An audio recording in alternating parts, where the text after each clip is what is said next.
Hey everyone, on this episode we're going to replace a section of the passenger side inner fender liner that had some rust in it, and I'll finally show you what I'm going to use for the sound deadener on Project Code Blue. Let's get to it.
All right, let's make sure we're replacing with the same thickness metal here.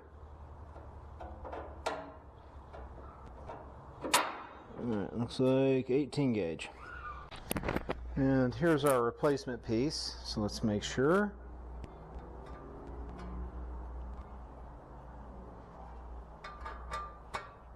Alright, 18 gauge.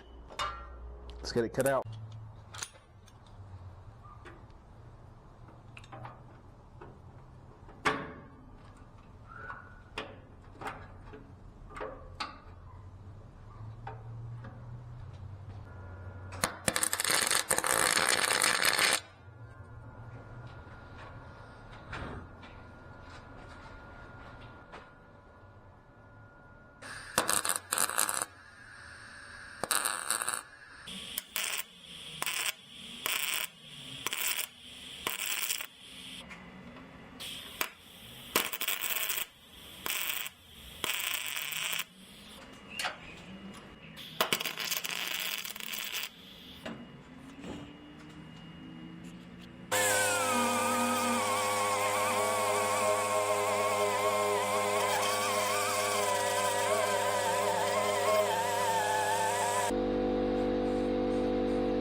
Okay, so I've got the new clamp, a new piece here.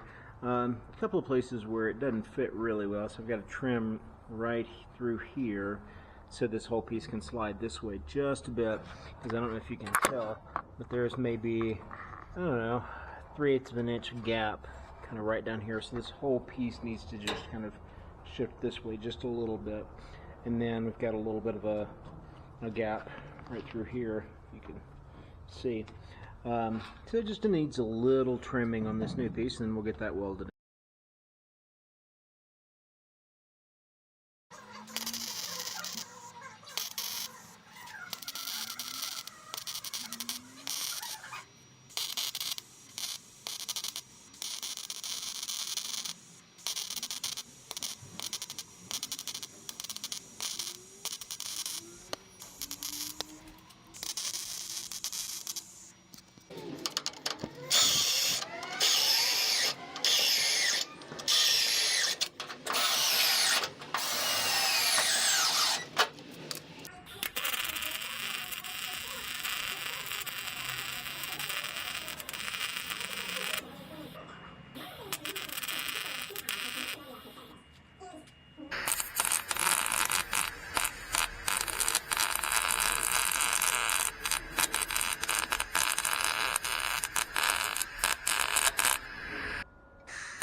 Okay, so I've got this one small little area here of rust, so I'm just going to cut out here where I've marked, and then get a new piece of metal welded in. Then I can finish actually grinding all this down, and then put some all metal or something like that to finish this seam.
So I've been promising y'all for a while now what I'm planning on doing for the sound deadening in the car, and I've got a bunch of different options out there on what we can do.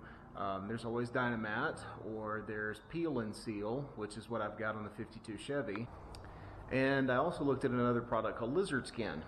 But unfortunately, Lizard Skin is pretty expensive. It's about 200 bucks for 2 gallons. After doing some research, it looks like there may be a way to create that for a lot cheaper. So let's give it a try. According to the internet, and we all know how accurate that is, the actual formula for Lizard Skin is 1 gallon flat interior latex paint, 1 pound of glass microspheres, and you mix those 1 to 1, and you end up with about 2 gallons of sprayable product. So I've got a bucket here, a mist tint that works, you know, gray. I think I paid $9 for it. And then these glass microspheres, which you order online, I think they were maybe 11 bucks for the pound. So let's get them mixed together and see if this stuff will spray out and how well it does. Before we get to spraying, I'm going to take some sound measurements on various parts of the car, just kind of have a rough idea of how it sounds before and after, and if it actually does anything.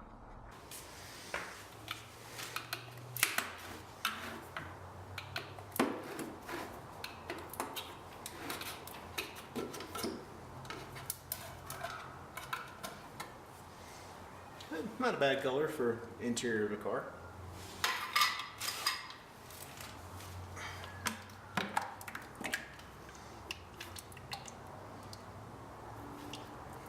Okay, now for this stuff, you really want to wear a good quality respirator, not just a simple dust mask, because this stuff can get into your lungs and is really nasty stuff.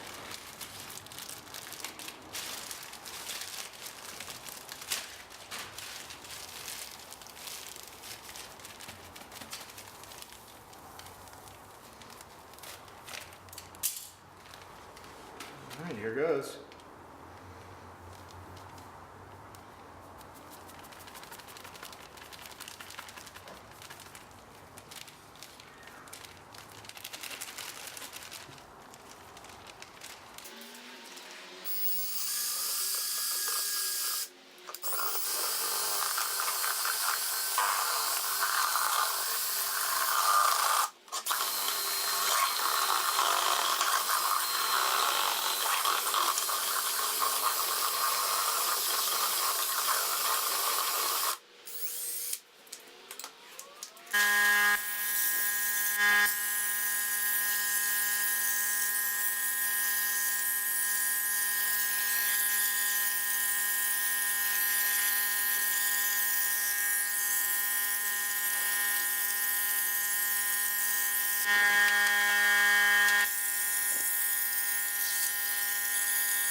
Alright, so now I have 2 coats of the homemade lizard skin on the whole trunk floor, the inner quarter panels. I haven't done the roof yet, but let's see how it does now. So before, we're about 90 decibels. So let's see.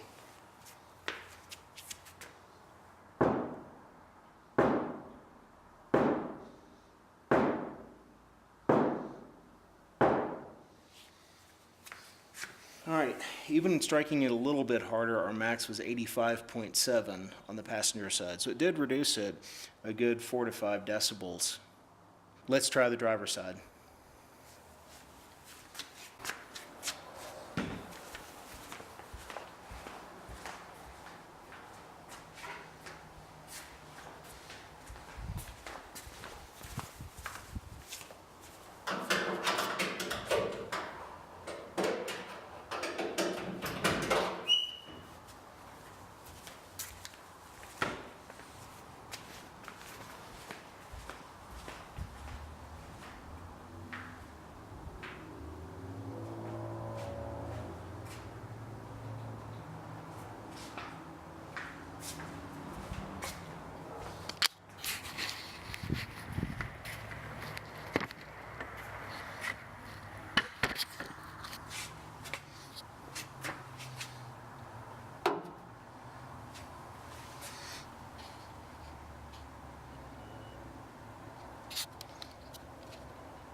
Alright, on the driver's side we were about 90 decibels as well.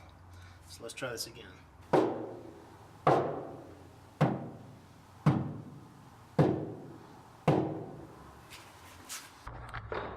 So I know that the measurements were taken in 2 different spots. On the passenger side it was on the outside of the car, and on the driver's side it was on inside the trunk. And I know that's going to sound different, but I think for consistency's sake I just did it the same both ways. What I notice is a little bit of sound deadening, but really and truly it's more the tone is different. After the homemade lizard skin was applied, it's a lot more dead sounding and it's a deeper pitch. So hopefully it will play out in the future. Would I do it again? Maybe. I'm not sure I'd use the same gun that I'm using because It seemed to splatter more than anything. I did thin it out a little bit with some water, and that seemed to help some, but it still didn't go on very smoothly. It did smooth out some when it dried. All right, I have one more section of rust here, and this is along driver's side inner fender, and it's just this seam right where it meets the firewall. So the firewall itself is pretty solid, and down below here is solid. So I think what I'll be able to do is just cut this one section out here and replace it. But that's going to have to wait until next time. So next time on Auto Anatomy, we're going to spray the roof of the car, get that section on the driver's side inner fender liner fixed, and start working on undercoating the car so that I can go ahead and start putting some things back in it, like suspension bits and fuel line, that kind of stuff, mostly to get them out of the way. Thanks for watching. If you like what you see here, hit that subscribe button, and don't forget to click on the bell to be notified of any new videos.